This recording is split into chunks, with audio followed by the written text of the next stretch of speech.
Sena 10C test, motorcycle Bluetooth camera and communication system on board video. Getting up and running with the Sena 10C takes a bit of time. Installation on your helmet is straightforward.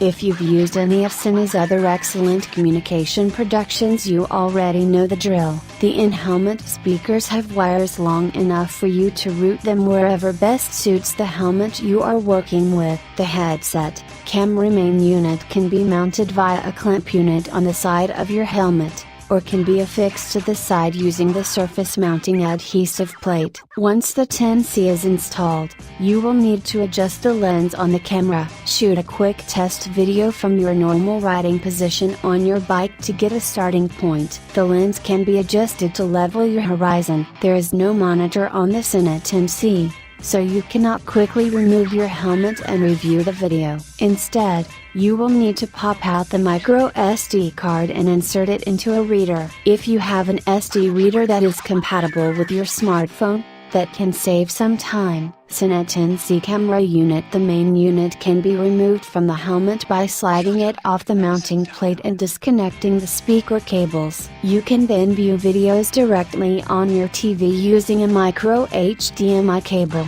If you decide to use the Sena 10C for phone calls, you can answer a call hands-free if you have made that choice in the configuration menu. Calls can also be initiated by voice.